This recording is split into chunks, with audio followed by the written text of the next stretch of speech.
Hello student, कैसे हैं आप सब। उम्मीद करता हूं आप सब अच्छे होंगे, मस्त होंगे, बेहतर होंगे, आपकी पढ़ाई बेहतर चल रही होगी। क्लास 12 केमिस्ट्री एनसीईआरटी में चैप्टर 6 स्टार्ट कर रहा हूं। ऐसे बच्चे जो एमपी बोर्ड में है 2023 में एग्जाम देंगे वो बिल्कुल ना पढ़ें, क्योंकि चैप्टर 6 एमपी बोर्ड से हट चुका है। लेकिन अदर स्टेट के बच्चे जिनके सिलेबस में है वो इस चैप्टर को जरूर पढ़ें। और एमपी बोर्ड के ऐसे बच्चे जो वास्तविक रूप से ज़िंदगी में कुछ करना चाहते हैं, बेहतर करना चाहते हैं, तो वो भी कम से कम ज़्यादा नहीं तो एक बार वीडियो को ज़रूर देखें और एक बार ज़रूर पढ़ें, क्योंकि यहाँ से कुछ ऐसा चीज़ आपको मिलने वाला है जो आपके बाद में भी हेल्पफुल होगा। आगे चलकर आप कोई भी कोर्स करोगे तो हेल्पफुल होगा। तो चलिए शुरू करते हैं। चैप्टर का नाम है धातुओं के निष्कर्षण एवं उनके प्रमुख यौगिकों का अध्ययन। मतलब इस चैप्टर में हम धातु एवं धातु के यौगिकों के बारे में चर्चा करेंगे। आपके सिलेबस में जिन जिन धातुओं का जिक्र है मैं उन धातुओं के बारे में समझाऊंगा। जैसे बच्चों स्टार्टिंग में हमारा जो प्रारंभ होने जा रहा है वो हमारा एल्यूमिनियम है। क्या? एल्यूमिनियम, जिसका संकेत होता है Al। यदि परमाणु क्रमांक की बात करूं तो 13, परमाणु द्रव्यमान की बात करूं तो 13 दूनी 26 1 27 हो जाता है। ऑक्सीकरण संख्या की बात करूं तो +3 होता है। ऐसा क्यों, कैसे समझोगे? तो पहले कोष में 2 इलेक्ट्रॉन भरे जाते हैं, ठीक है। दूसरे कोष में 8 इलेक्ट्रॉन, फिर जब तीसरे की बात करते हैं तो 3 इलेक्ट्रॉन। तो 3 इलेक्ट्रॉन देने की क्षमता रखता है, इसलिए +3 ऑक्सीकरण अवस्था हो गया। ठीक है, कोई दिक्कत तो नहीं है। इलेक्ट्रॉनिक विन्यास निकालेंगे तो पहले 2 इलेक्ट्रॉन, फिर 8 इलेक्ट्रॉन, फिर 3 इलेक्ट्रॉन। इस क्रम में हम इसका इलेक्ट्रॉनिक विन्यास लिख सकते हैं। या कि हम बात करें 1s2 यानी आप बाउ के सिद्धांत से, तो 1s2 हो जाएगा, 2s2 हो जाएगा, 2p कितना हो जाएगा 6, फिर किस में जाता है 3s2 और 3p1।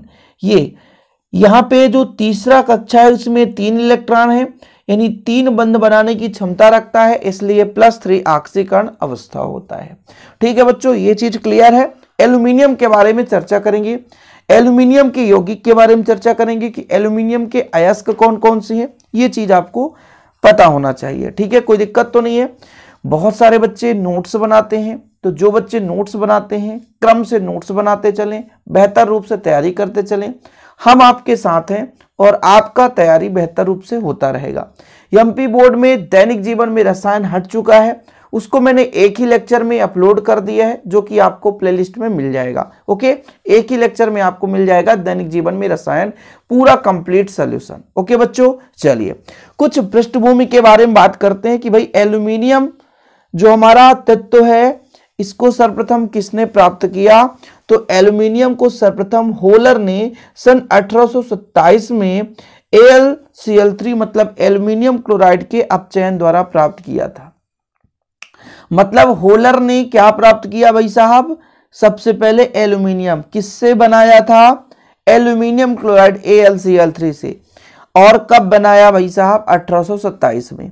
ये आगे चलकर जीके जीएस का क्वेश्चन भी बन सकता है कि सर्वप्रथम एल्यूमिनियम किसने प्राप्त किया था। तो एल्यूमिनियम को प्राप्त करने वाला पहला व्यक्ति होलर था। क्या था भैया? होलर। आप लोग समझो, होलर। कब? 1827 में। कोई दिक्कत तो नहीं। चलो अब देखो, इसका दूसरा आपको हेडिंग जानना जरूरी है कि एल्यूमिनियम प्रकृति में मुक्त अवस्था में पाई जाती है, ठीक है, स्वतंत्र अवस्था में। भूपर्पटी में पाया जाने वाला ऑक्सीजन और सिलिका के बाद मतलब तीसरे नंबर, भूपर्पटी में तीसरा स्थान रखता है। पहले भैया ऑक्सीजन, सिलिकॉन, इसके बाद तीसरा है आपका एल्यूमिनियम। सिलिकॉन मतलब सबको पता होगा, सिलिका है बच्चों रेत, रेत सबको पता है, समझ रहे ना। तो सिलिका आप अपने घर के आजू बाजू भी देख सकते हो। तो एल्यूमिनियम जो पाया जाता है वो तृतीय स्थान रखता है भूपर्पटी में। कोई दिक्कत तो नहीं है। यदि ऑब्जेक्टिव आ जाए कि भूपर्पटी में कितने नंबर पे आता है, मुक्त अवस्था में पाया जाता है, तो आप लिखोगे कि तीसरे नंबर में। ऑक्सीजन सिलिकॉन के बाद ये तीसरे नंबर में। ठीक है, चलिए यदि हम बात करें, भारत विश्व में माइका की पूर्ति करने वाला सबसे बड़ा देश है। ये माइका क्या है? ये जो आपका एल्यूमिनियम है इसका ही खनिज है माइका। देखेंगे फार्मूला इसका KAlSi3O8OH का होल ट्वाइस, ये हम अभी देखेंगे बच्चों, बिल्कुल चिंता ना करें, माइका के बारे में देखेंगे। लेकिन ये यहाँ से भी ऑब्जेक्टिव क्वेश्चन बन सकता है या आगे चलकर जीके जीएस का क्वेश्चन बन सकता है कि भारत विश्व में माइका की पूर्ति करने वाला कितने नंबर पर है भाई साहब? तो पहले नंबर पर, फर्स्ट नंबर पर। अच्छा, भारत में कहाँ कहाँ पाया जाता है? वैसे तो बिहार, मध्य प्रदेश में भी पाया जाता है, महाराष्ट्र में, कर्नाटक में, तमिलनाडु, छत्तीसगढ़, जम्मू कश्मीर में। लेकिन इसे रटने की आवश्यकता नहीं, तो याद करने की आवश्यकता बिल्कुल नहीं, याद नहीं करना है, ठीक है। इतना जरूर याद रखो कि विश्व में सर्वाधिक माइका कहाँ से प्राप्त होता है? तो भारत से। भारत ही दाता है, सबसे ज्यादा माइका भारत से ही है ना। चलिए, इतना क्लियर हो गया बच्चों। आगे चलते हैं, आप लोग हेडिंग लगाएंगे एल्यूमिनियम के अयस्क। कौन कौन से अयस्क हैं जिन्हें तैयार करना है? तो ऑक्साइड में आपका बॉक्साइड है, डायस्पोर।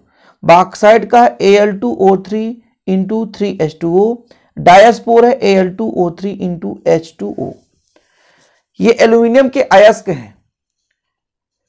ऑक्साइड में आपको तैयार करना है बॉक्साइड, डायस्पोर। बॉक्साइड का Al2O3 इंटू 3H2O, डायस्पोर का Al2O3 इंटू H2O। ऑक्साइड है बच्चों, ठीक है। दूसरा सिलिकेट में आपका फेल्डस्पार, KAlS3O8, थोड़ा सा खतरनाक दिख रहा है। KAlS, यहां पर S नहीं होना चाहिए, Si3 होना चाहिए, है ना, Si3O8। माइका की बात करूं तो KAlSi3O10, 8 के बाद 10, OH का होल ट्वाइस। मिलता जुलता है फेल्डस्पार माइका, जिस प्रकार से यहां पर बॉक्साइड डायस्पोर, 3H2O, यहां पर H2O। यहां पर आपका क्या हो जाएगा? OH का होल ट्वाइस, और आपका O8 था, O10 हो जाएगा। सबसे ज्यादा ये महत्वपूर्ण है, इसका हम आगे पढ़ेंगे क्रायोलाइट। बॉक्साइड तो है, बॉक्साइड का शोधन पढ़ेंगे तो मजा आएगा। क्रायोलाइट भी कभी कभी आ जाता है। क्रायोलाइट का सूत्र Na3AlF6, क्या बच्चों? Na3AlF6 क्रायोलाइट का, Na3AlF6। एल्यूमाइट का सूत्र क्या है? K2SO4, Al2SO4 का होल थ्राइस इंटू 4AlOH का होल थ्राइस। ये हमारा है एल्यूमिनियम के प्रमुख अयस्क। अब आपको केवल और केवल 6 अयस्क तैयार करना है। कभी कभी क्वेश्चन पूछ दिया जाता है कि निम्नलिखित में से कौन सा एल्यूमिनियम का अयस्क है, उनमें से एक अयस्क इनमें से रहेगा। या कि कभी कभी ऐसा पूछा जाता है निम्न में से कौन सा एल्यूमिनियम का अयस्क नहीं है। तो बच्चों 3 अयस्क एल्यूमिनियम का दिया रहेगा, एक अयस्क किसी अन्य का दिया रहेगा। तो फिर आपको बताना रहेगा कि भाई ये हमारा एल्यूमिनियम का है, बाकी तो नहीं है। जो नहीं रहेगा तो ये कब बनेगा? जब आपको पता होगा भाई साहब। केवल 6 तैयार करो आप, bauxite, diaspore, feldspar, mica, cryolite, alumite. जिसमें से क्रायोलाइट और बॉक्साइट, ये तो बार बार शब्द मिलेंगे आपको इस चैप्टर में, अभी आगे भी बॉक्साइट और क्रायोलाइट बार बार मिलेंगे। अब इसको आप यदि ट्रिक से याद करो तो कैसे याद करोगे? मैं जब पढ़ता था तब मैं ट्रिक बनाया था। ए भाई फेंक दो, क्या फेंकोगे? कभी बड़ा खाए हो आप लोग? दही बड़ा, बड़ा मां, ए फेंक बड़ा मां, ठीक है। ए से एल्यूमाइट, फे से फेल्डस्पार, का से क्रायोलाइट, बा से बॉक्साइड, डा से डायस्पोर, मां से माइका। एक फेंक बड़ा मां। ए भाई फेंक दो बड़ा, बड़ा खाए हो आप, दही बड़ा। मां से कह दो, कोई दिक्कत तो नहीं। तो ए से एल्यूमाइट, फे से फेल्डस्पार, का से हो जाएगा आपका क्रायोलाइट, बा से बॉक्साइड, डा से डायस्पोर, मां से आपका हो जाएगा माइका, मां से माइका। समझ रहे हैं भाई साहब? ये हमारे प्रमुख अयस्क हो गए। चलिए, इसके बाद कुछ एक एक नंबर वाले क्वेश्चन आ जाते हैं कि खनिज है क्या। ये भी पहला लेक्चर है, चैप्टर 6 का पहला लेक्चर है। तो यदि क्वेश्चन पूछे खनिज क्या है बच्चों, खनिज किसे बोलते हैं? खनिज किसे बोलते हैं? तो प्रकृति में पृथ्वी तल में पाए जाने वाले रासायनिक पदार्थ जिन्हें खनन से प्राप्त करते हैं, खोद कर जिन्हें हम निकालते हैं, उसे हम खनिज कहते हैं। इसके पहले हमने चैप्टर 5 कंप्लीट करा दिया है, उसमें कुछ क्वेश्चन बचे हैं, जैसे हार्डी-सुलजे का नियम, स्कंदन हार्डी-सुलजे का नियम। बिल्कुल चिंता ना करें, कंप्लीट करा दूंगा, क्योंकि भाई एमपी में तो हट गया, लेकिन अदर स्टेट के बच्चे जो पढ़ रहे हैं उनको तो दिक्कत हो रही कि सर क्या आप एमपी बोर्ड वालों के लिए हैं, यूपी के लिए नहीं पढ़ाएंगे। कुछ बच्चे तो कहते हैं सर आप सीजी वाले बच्चों को तो छोड़ देंगे आप क्या? बिल्कुल नहीं, सबको ध्यान में रखते हुए हम काम कर रहे हैं। आप निश्चिंत रहें, बस आप लोग पढ़ते जाएं बेहतर रूप से, कोई दिक्कत नहीं है, समझ रहे हैं? चलो भाई साहब, तो खनिज तो पता हो गया कि खनिज किसे कहेंगे बच्चों? प्रकृति में, पृथ्वी तल में जो भी पदार्थ पाया जाता है, रासायनिक पदार्थ जिसे हम खोद कर निकालते हैं, खनन से प्राप्त करते हैं, उसे हम बोलते हैं खनिज। समझ रहे हो? इसके बाद हम बात करें थी अयस्क की, तो जिन खनिज से धातुओं का निष्कर्षण सुगमता पूर्वक किया जा सकता है, कम खर्च से किया जा सकता है, उसे हम अयस्क कहते हैं। मतलब ऐसे खनिज जिससे हम धातुओं का निष्कर्षण आसानी से कर सकते हैं, सुगमता से कर सकते हैं, उसे अयस्क कहते हैं। मतलब खनिज भाई साहब जितने भी अयस्क हैं वो सब के सब खनिज हैं, लेकिन सभी खनिज अयस्क नहीं हो सकते। ऐसा क्वेश्चन बनता है भाई साहब, ये खनिज से ही अयस्क बनता है, लेकिन अयस्क से खनिज नहीं। इसलिए तो कहते हैं जितने भी अयस्क हैं सभी खनिज हो सकते हैं, क्योंकि जो अयस्क है वो खनिज के ही रूप हैं। बस इतना है कि खनिज के ऐसे कुछ पदार्थ जिनका सुगमता पूर्वक हम क्या कर सकते हैं, निष्कर्षण कर सकते हैं, उन्हें अयस्क कहते हैं। और जिनका सुगमता पूर्वक निष्कर्षण नहीं किया जा सकता वो भाई साहब अयस्क नहीं कहलाएगा, वो खनिज में ही है। तो सभी अयस्क खनिज हैं, लेकिन ऐसा नहीं कह सकते कि सभी खनिज अयस्क हैं। ठीक है, कोई दिक्कत तो नहीं? चलो, तो इसीलिए तो बोला गया कि सभी अयस्क खनिज हो सकते हैं, किंतु सभी खनिज अयस्क नहीं हो सकते। ठीक है बच्चों, क्लियर है? कोई दिक्कत नहीं है। अभी तो कुछ बेसिक चल रहा था, और अभी हम इसी लेक्चर में देखेंगे बॉक्साइट का शोधन। और बॉक्साइट का शोधन हम 3 विधि से करेंगे। एक तो बेयर की विधि, दूसरा सरपेक की विधि, और तीसरा हाल की विधि। तीनों विधि से हम बॉक्साइट का शोधन देखेंगे। तो बच्चों यहां पर जो हम शोधन पढ़ने जा रहे हैं, बॉक्साइट का शोधन, वो 3 विधि हम आपको बताया कि पढ़ेंगे। पहला हमारा बेयर का विधि। कौन सा बच्चों? बेयर का विधि। थोड़ा आप समझ लो, बेयर का विधि पढ़ेंगे, है ना। फिर दूसरा आपका हमारा रहेगा भाई साहब सरपेक की विधि।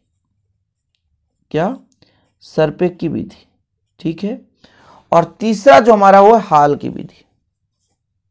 कौन सी विधि? हाल विधि। अब ये चीज क्या है भाई साहब? ये तीनों का शोधन, मतलब 3 प्रकार से शोधन क्यों पढ़ते हैं?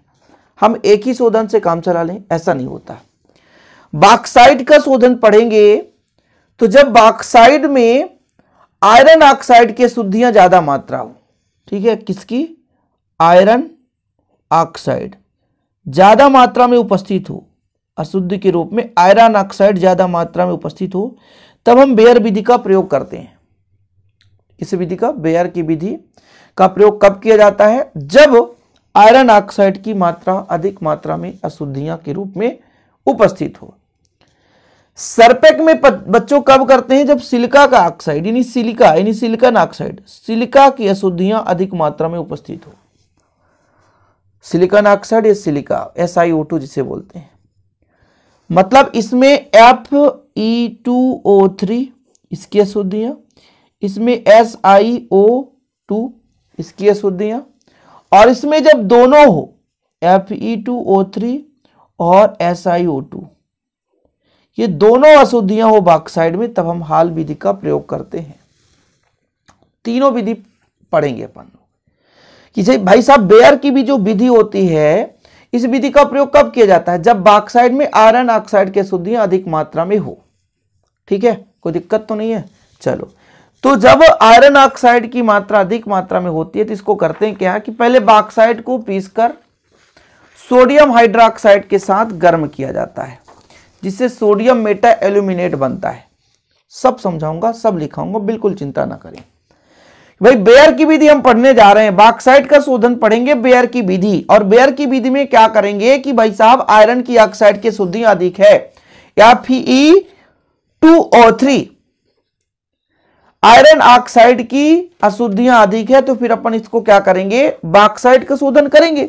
भाई बॉक्साइड में है आयरन की ऑक्साइड, तो इसमें आयरन ऑक्साइड को दूर करने के लिए पहले इसको चूर्ण के रूप में पीसेंगे। तो ये जो हमारा बॉक्साइड है, बॉक्साइड का फार्मूला बच्चों Al2O3 इंटू 3H2O, सबको पता है। इसको पीस कर सोडियम हाइड्रोक्साइड के साथ गर्म करेंगे।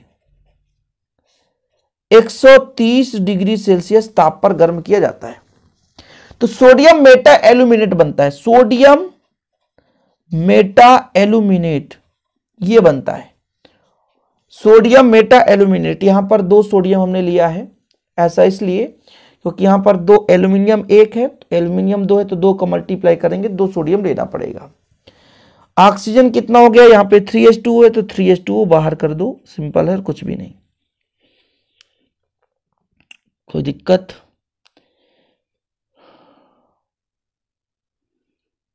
यहां पर बैलेंसी में देख रहा हूं 3O कंप्लीट है, 3 2 5।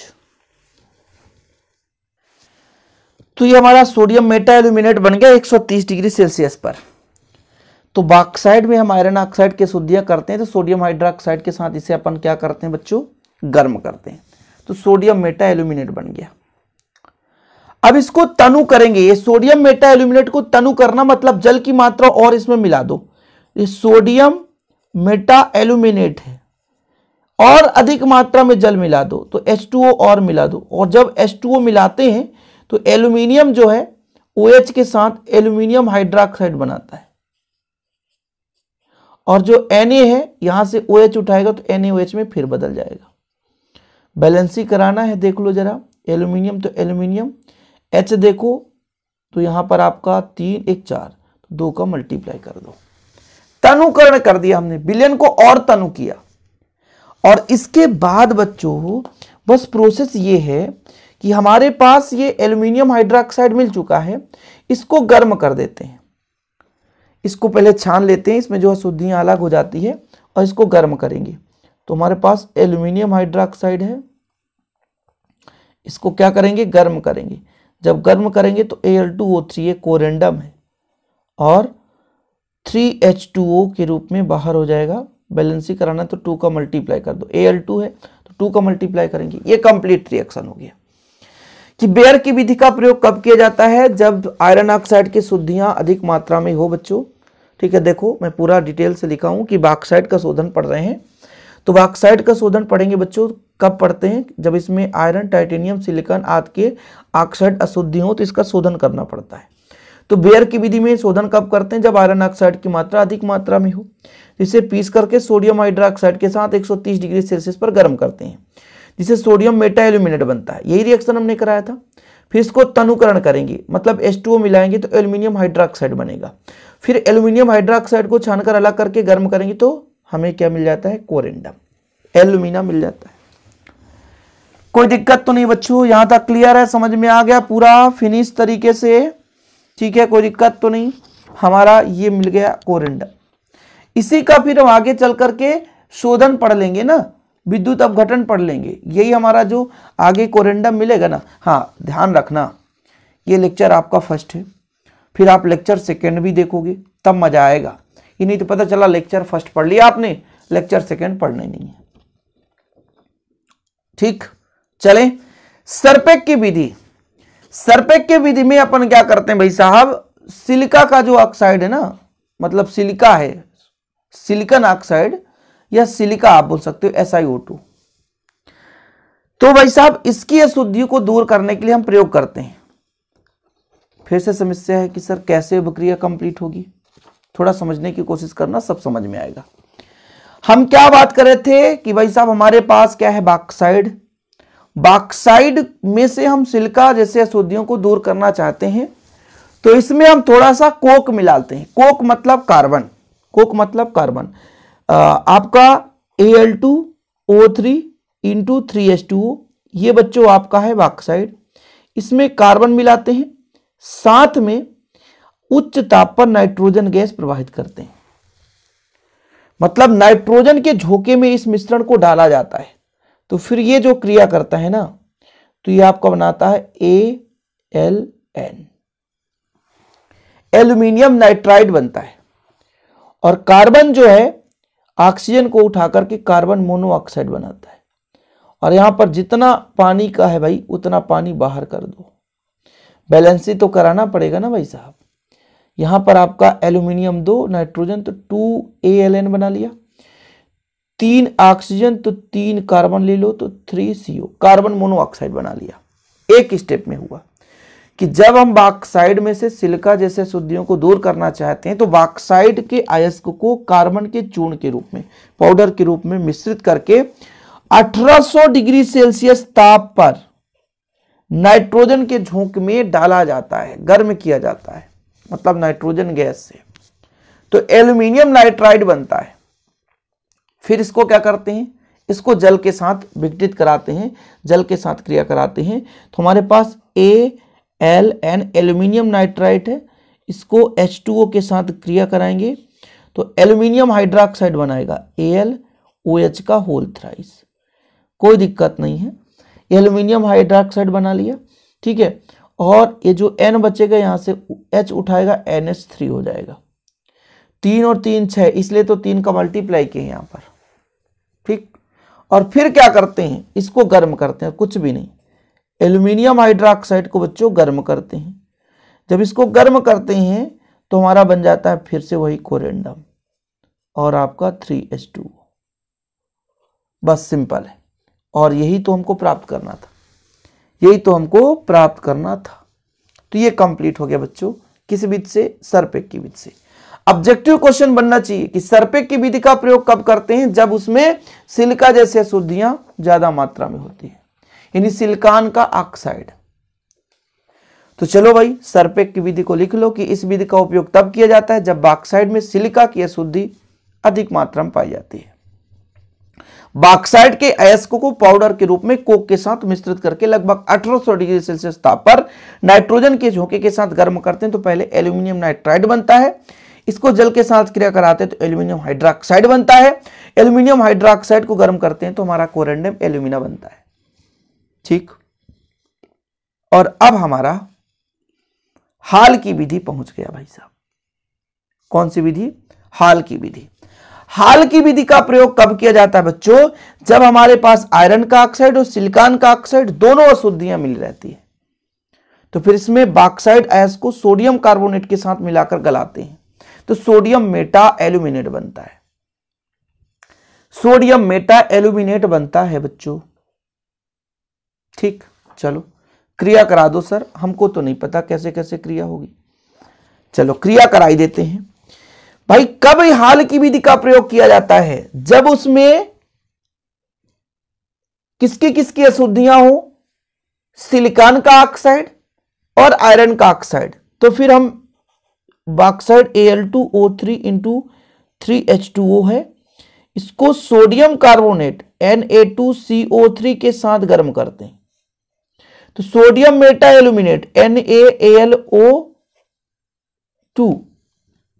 सोडियम मेटा एल्यूमिनेट 3H2O, पानी अलग हो जाएगा और क्या बनाएगा, यहां से भैया ऑक्सीजन 3H2O बाहर हो गया, यहां पर यदि बैलेंसी कराएं 2Na, एल्यूमिनियम भी 2 हो गया, ऑक्सीजन 2 दूना 4 हो गया, 3 और 3 6 ऑक्सीजन है तो कार्बन डाइऑक्साइड CO2 बना लिया, ठीक है। कोई दिक्कत नहीं, कोई दिक्कत नहीं। अब इसको क्या करेंगे, ये जो सोडियम मेटा एल्यूमिनेट है ना, इसको कार्बन डाइऑक्साइड में प्रवाहित किया जाता है बच्चों, सोडियम मेटा एल्यूमिनेट, इसको कार्बन डाइऑक्साइड में प्रवाहित किया जाता है। साथ में इसमें पानी की कुछ मात्रा उपस्थित होना चाहिए, जितना पानी है उतना ही ले लो। कार्बन डाइऑक्साइड के साथ प्रवाहित करेंगे, ये कार्बन डाइऑक्साइड तो देगा ही देगा, लेकिन फिर से जो हम सोडियम मेटा एल्यूमिनेट प्राप्त करते हैं उसको कार्बन डाइऑक्साइड में प्रवाहित करते हैं तो क्या बनता है, एल्यूमिनियम हाइड्रोक्साइड। हर एक में एल्यूमिनियम हाइड्रोक्साइड ही बनेगा, OH का होल थ्राइस। और फिर ये सोडियम, ये जो हमारा सोडियम है वो CO2 के साथ क्रिया करके Na2CO3 ही बना देता है। मतलब यहां से ये बन गया। अभी नहीं कहना कि सर वही चीज फिर से मिल रहा, ऐसा नहीं है, एल्यूमिनियम हाइड्रोक्साइड में। और अगले स्टेप में बच्चों ये जो एल्यूमिनियम हाइड्रोक्साइड है इसको गर्म करते हैं, क्या करते हैं, गर्म करते हैं, तो क्या प्राप्त होता है, Al2O3 और साथ में हमारा पानी H2O। तो कितना हो जाएगा हमारा Al2, तो 2 का मल्टीप्लाई कर दें तो 3 दूना 6, तो यहां पर 3 दूना 6। ये अब क्रिया कंप्लीट हो गया हाल की विधि में। तो भाई साहब इतना ही है रिएक्शन, और आप लोग भी कर लो फटाफट कि भाई साहब जब हमारे पास किसकी किसकी अशुद्धियां हो, दोनों चीज आयरन का ऑक्साइड और सिलिकॉन का ऑक्साइड दोनों अशुद्धियां हो, तो फिर हम किस विधि का प्रयोग करते हैं बच्चों, हाल विधि का प्रयोग करते हैं। तो पहले सोडियम कार्बोनेट से क्रिया कराते हैं, सोडियम मेटा एल्यूमिनेट बनता है, सोडियम मेटा एल्यूमिनेट को कार्बन डाइऑक्साइड के साथ जलीय माध्यम में प्रवाहित करते हैं, तो एल्यूमिनियम हाइड्रोक्साइड जिसको 1500 डिग्री सेल्सियस ताप, ऐसे नहीं 1500 डिग्री सेल्सियस ताप पर जलाते हैं तो एल्यूमिना बनता है। इसे एल्यूमिना बोलते हैं, जिसे कोरेंडम के नाम से जानते हैं। तो इस प्रकार से आज के लेक्चर में आपने सीखा बच्चों क्या, बॉक्साइट का शोधन और चैप्टर का स्टार्टिंग लेक्चर, एल्यूमिनियम के बारे में डिटेल संपूर्ण जानकारी। और फर्स्ट लेक्चर है, वीडियो पसंद आए तो लाइक करके शेयर जरूर करिएगा, और ऐसे ही वीडियो पाने के लिए चैनल को सब्सक्राइब करके बेल आइकन प्रेस कर लीजिए। मिलते हैं बच्चों अगले वीडियो के साथ। जय हिंद, वंदे मातरम।